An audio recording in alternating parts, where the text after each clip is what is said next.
لم تعرف ملاعب إنجلترا قبله نجمة، أو هكذا تصر الصحافة البريطانية. جاء بين جيل بوبي تشارلتون وجورج بيست وغوردون بانكس وجيل بيكام وأوين والبقية، ولكن الصحافة الإنجليزية تعتبر أنه أول من استحق لقب نجم كرة القدم في مهد كرة القدم. قصة كيفن كيغن مع الساحرة بدأت ككل رفاقه من أحياء آرمثورب في دونكاستر، حيث ولد وتعلم أبجديات الكرة في المدرسة، إضافة إلى أندية كوفانتري ودونكاستر روفرز. لكن أول بطاقة رسمية كانت لكيغن مع نادي سانثورب في سن 16 سنة، وهناك لعب 4 مواسم قبل أن يتفطن إلى موهبته جيف توينتيمان فضمه إلى ليفربول عن سن 20 سنة. في ليفربول بدأت قصة نجاح متوسط الميدان الهجومي الذي لم يكتفي بصناعة الأهداف، بل كانت له فرحة تجسيمها. مع الريدز سجل 100 هدف بالتمام والكمال خلال 323 مباراة، قادهم خلالها إلى التتويج ب9 ألقاب، لعل أبرزها رابطة الأبطال ولقبين في كأس الاتحاد الأوروبي و3 دوريات إنجليزية.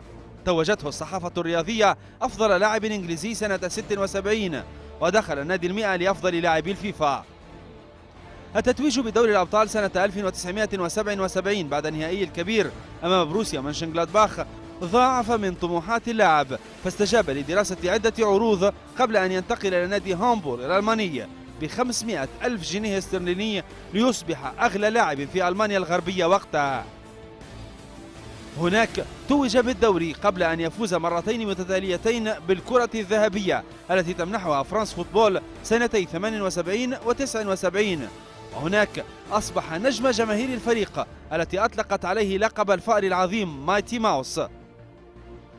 وبنهاية المواسم الألمانية الثلاث عاد كيغن إلى إنجلترا للعب مع ساوثهامبتون، ولكن ليفربول كان قد ضمن عقد انتقاله إلى ألمانيا بندا يعطي له الحق في إعادة بيعه من جديد، ليتوقف كيغن عن اللعب شهورا بسبب الخلاف بين الناديين الإنجليزيين قبل أن يحل الموقف ويلعب لساوثهامبتون موسمين.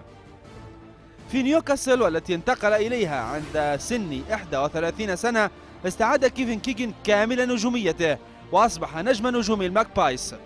أما مع منتخب الأسود الثلاثة فكان لكيغن تاريخه الجميل، لاعبا في 68 مباراة دولية، لكن ذلك الجيل للكرة الإنجليزية لم يكن جيل تتويجات. نجومية كيغن تواصلت مدربا حين نجح مع أندية نيوكاسل وفولام ومانشستر سيتي، لكن نجاحه لم يتواصل مدربا مع المنتخب، فاستمرت مسيرته 8 أشهر فقط، لعب خلالها 18 مباراة، فاز في 7 منها فقط. الرجل الذي ملأ الدنيا وشغل الناس داخل الملعب وخارجه غادر كرة القدم لعبا وتدريبا بذات الضجيج الذي رافقه أثناء ممارستها، حيث تحولت إقالته من نيوكاسل إلى قضية إنجلترا الرياضية الأولى بعد أن تدخلت جمعية المدربين المحترفين وحصل على مستحقاته عبر المحكمة، قضية أثرت على معنوية الرجل فقرر بعدها ترك كرة القدم نهائيا. حدث ذلك سنة 2008، والآن بعد 9 سنوات نجده ضيفا على مؤتمر ومعرض أسباير فور سبورت يتحدث عن تجربته مع عالم نجومية كرة القدم. حديث يستمر في حوارنا معه في هذه الحلقة، حديث يقوله ضيفنا وفي حلقه طعم المرارة وفي كلماته لحن حزين، يعود بنا إلى الزمن الجميل لكرة القدم قبل أن يسرقها عالم المال والأعمال. أهلا بالنجم الأول لكرة إنجلترا، أهلا بالمايتي ماوس، أهلا كيفن كيغن.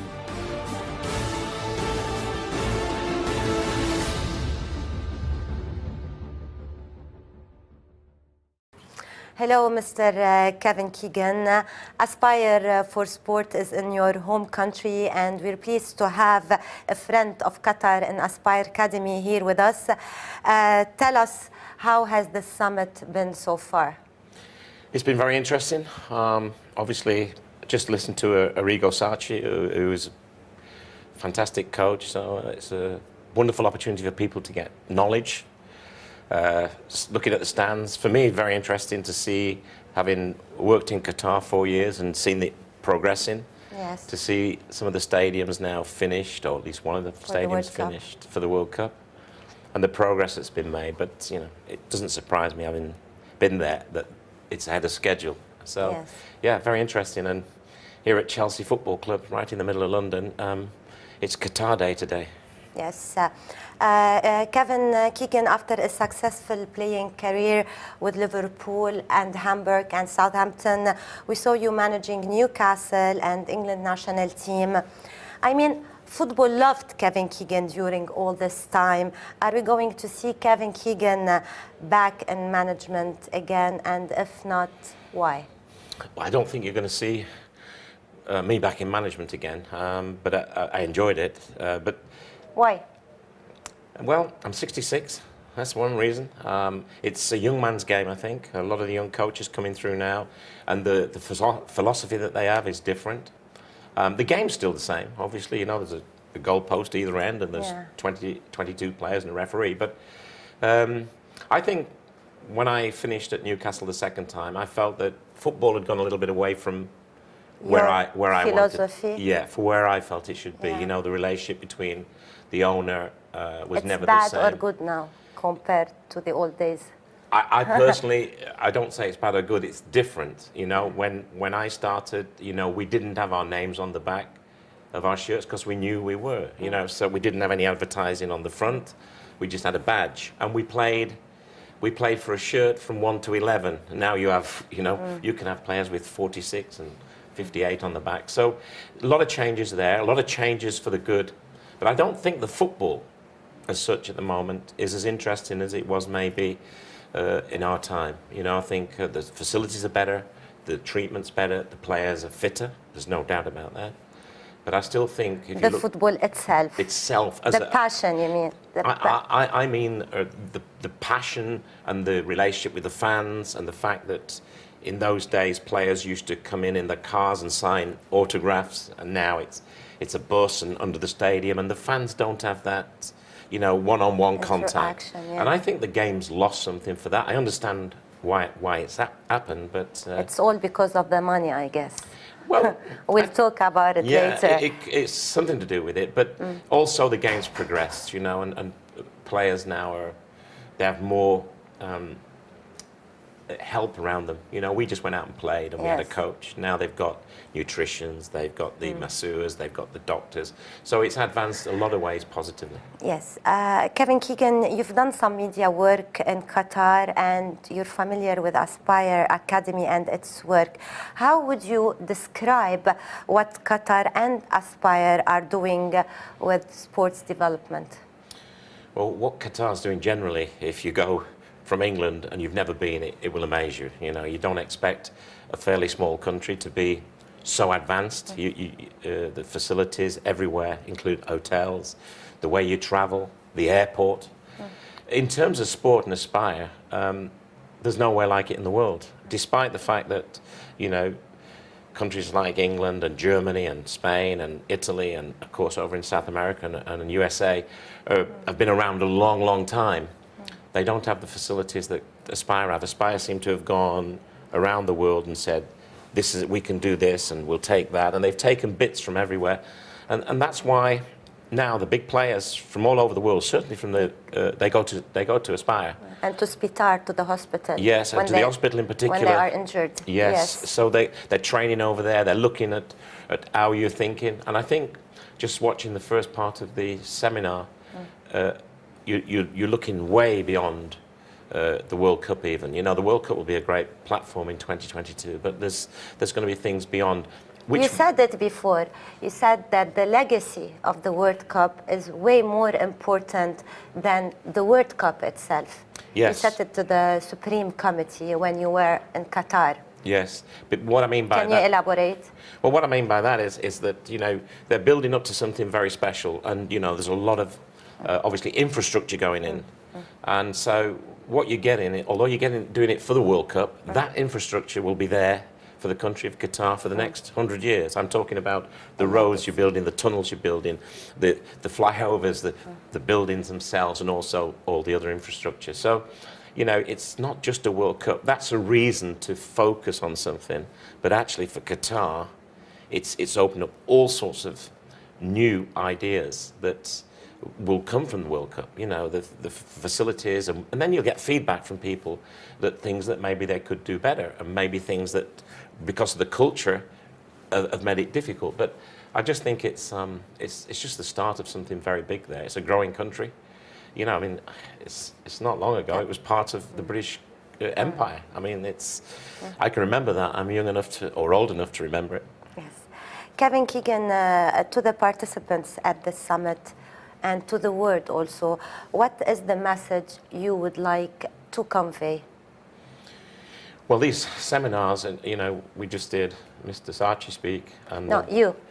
Well, yes. What I would say is, what I would get out of it, and what they will get out of it, is there's a whole raft of information being put around, you know, and it's up to the people who come to go and find out what it is that they're really interested in and learn things. I think it's like a university for 2 days.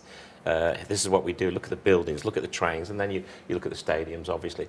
But then you look at the other things like the hospital and the training they're doing, the way that Qatar is thinking. So it's like opening a book for someone and saying, look, read this. That's what I see. I will learn things here today.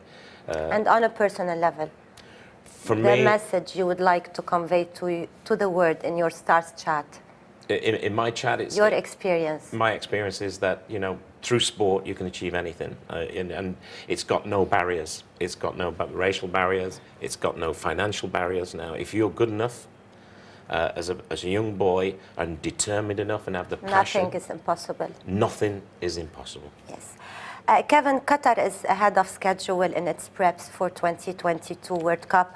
How do you react to people and maybe also organizations who question a World Cup in Qatar? Well, if you want to question a World Cup in the world we live in now, you can question the one in Russia, you can question the one that was in Brazil. South Africa. So I don't join in with that. I think the problem we all have in the world we live in now is that when something good happens, there's always some people who want to find a reason to criticize it. You know, someone will do something good, they'll look for the bad in there. And of course, in the world we live in now, if we're talking about Russia before yourselves, and that's next year, if you want to be sort of play the role of where's the perfect place for a World Cup, there really isn't one. Qatar has been privileged, I think, to get it for the first time in this region. And they've got it because I think FIFA knew they could deliver it. They look at the infrastructure and look how quick they've picked things up. And, you know, it's only 5 years away now. But had I not been to Qatar, I would have probably said to you, how are they going to do it? But I've been there and I've seen it, and that won't be the problem. There will be some issues, of course. There will be issues of how do you control so many people come into what is very, very much a small. It's not like the usual World Cups where some of the games are 600 miles apart in France, and in England 300 miles apart, and in Germany 400 miles apart. In Qatar they're going to be pretty much, but that could be a reason it could be the best World Cup ever, because you may get this closeness and building up relationships that some World Cups haven't had. Yes.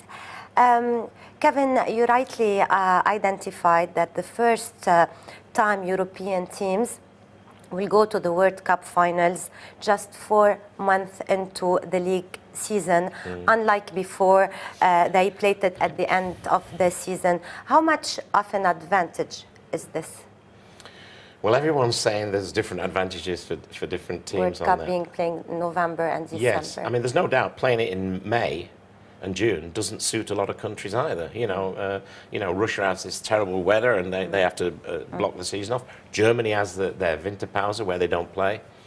I think one of the things that I was worried about when they got the World Cup was the heat, because having been there, you know, you walk down the street and the humidity.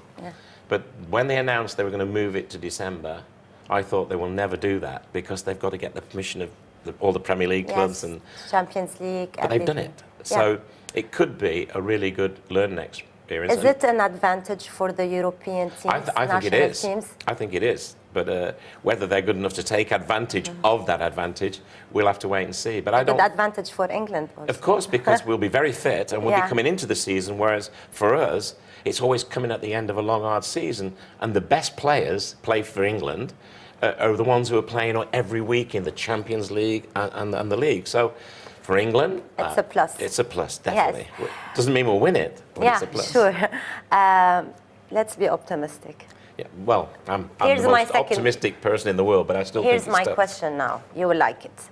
England are going to Russia. Brazil 2014 World Cup did not meet their expectations, but I guess they can do better, and Russia, and maybe why not win it 4 years later in Qatar.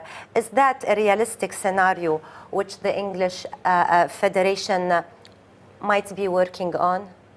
They'll be dreaming about winning it. That's the first thing, because that's what the idea is. But I would think Qatar is a very good target for the England national side. And the reason I say that, to peak, I mean, and to be at the best, is that the players they have now, we have a lot of good young players coming through. We've just won 2 of the European under-18s, under-16s, under-21s. And we've also got young players in the England team. You know, Kane will still be young at time Qatar comes, or he won't be too old. Neither will Delhi, neither will a few of the other players. So from that point of view, I think Russia will be a stepping stone, but Qatar could be the place where England win. It's not too far away, and we know it quite well, you know. So I'm keeping my fingers crossed, and my toes are, but you can't see them, you know. Shall I step on them and break them? I never got injured playing football very badly. I don't want to get injured in the studio, but go on, stamp on it. Just to bring you luck. Right. Kevin Keegan, in your opinion, is Gareth Southgate the right person in the right place to lift England's fortune, considering that Kevin Keegan, another former player, became a manager and expectations were not met?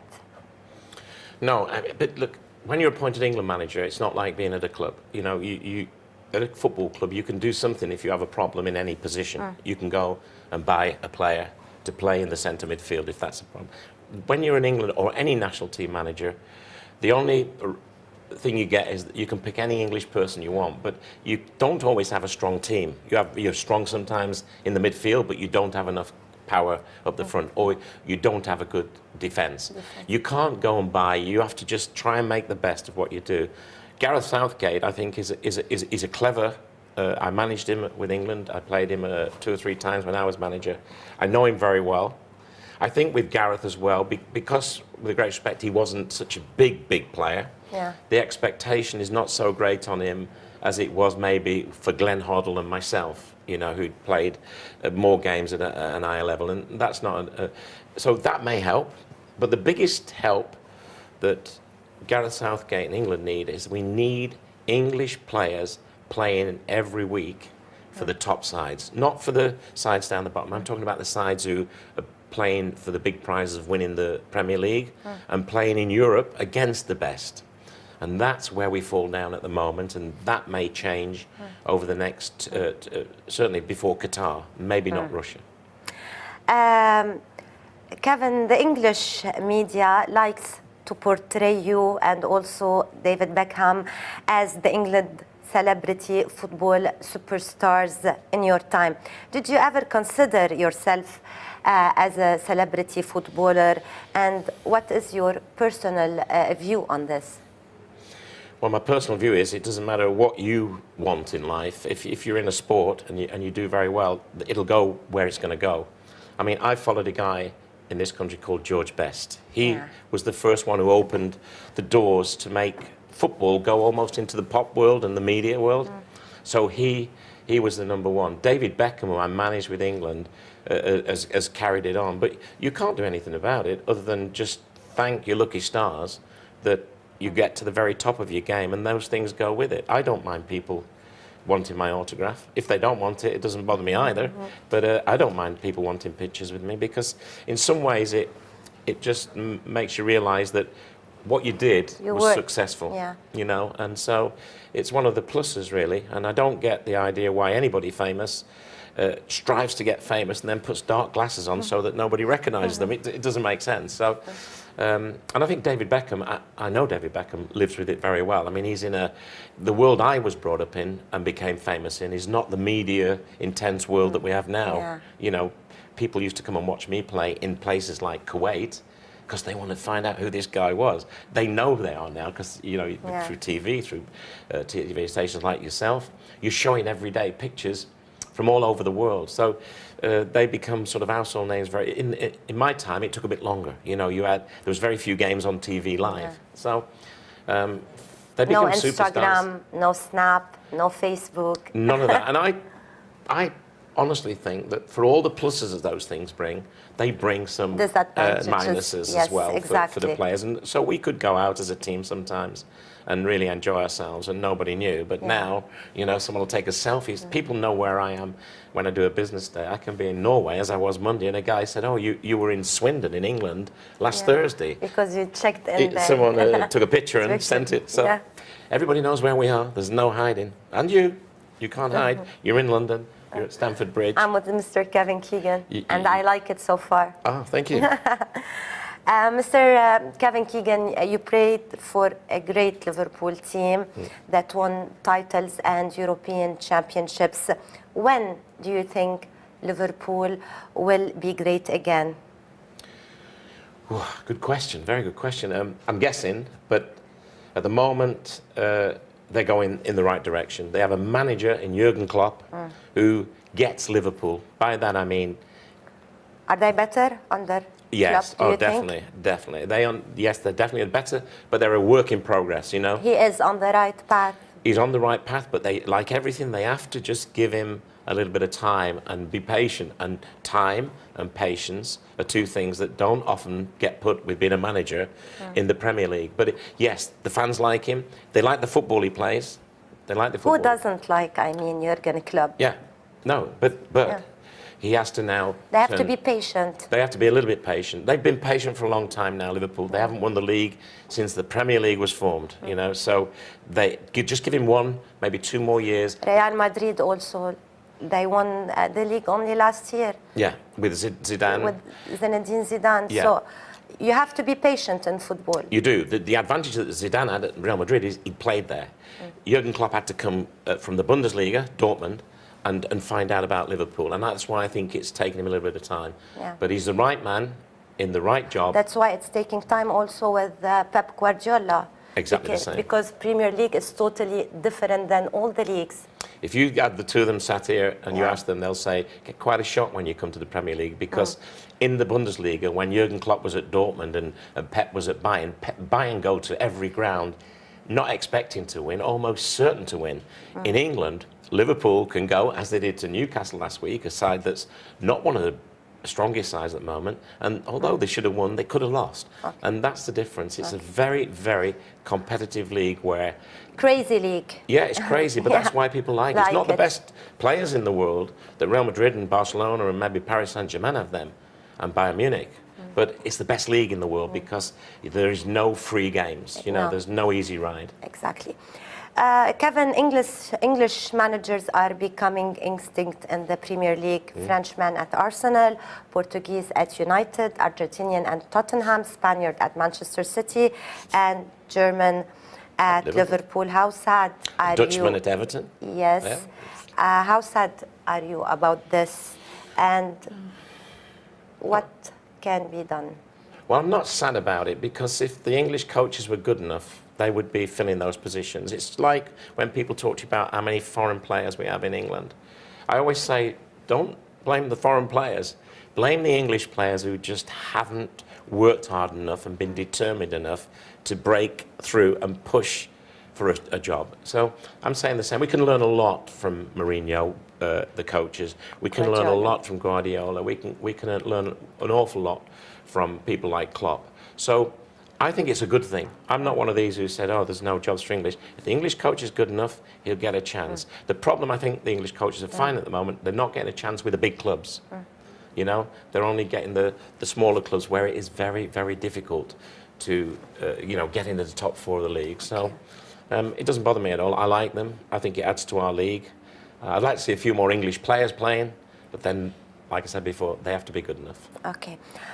Kevin Keegan, to finish with you, I have 10 quick questions. I want quick answers. Of the clubs you played for, which one is number 1 for you? Liverpool.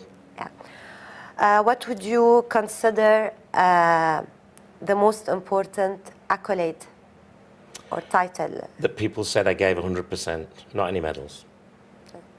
Best player you have managed? Alan Shearer. Who is the best footballer of all time? Wow. Diego Maradona and Cruyff. I'm going to put two of them in there. I played against them both. I'm not going to pick between them. With George Best just a little bit behind. Kevin Keegan. Nowhere near. Best player at the moment. In England, Eden Hazard. In the world, Ronaldo and Messi. I like them You both. have to choose. I don't. I never choose. They're both great. How unlucky are they that they were about at the same time? Because if one had been there and the other hadn't, they'd have won the European Player of the Year about 7 times. That's a short answer, by the way. Sorry. Best club manager at the moment. Club. Club manager, Zidane at thing, because he's gone from being a great player to being a great manager. It's not easy. But he has been lucky also. You need luck. If you don't have luck in life, you're not going to win anything. Okay, now you have to give me one name or one word for each of these. Winner of the Champions League. Barcelona. That's nice. Is that your team? Yeah. Sorry. Well, you told me to say that, so that's what I'm No, that's not true. Winner of the Premier League. Manchester United. Winner of the World Cup in Russia, 2018. England. England? No, let me have another go at that. That was my heart. Germany. Germany. Thank you so much, Mr. Kevin Keegan. I really had a blast. My pleasure. It was Thank a pleasure. Thank you. Thank you.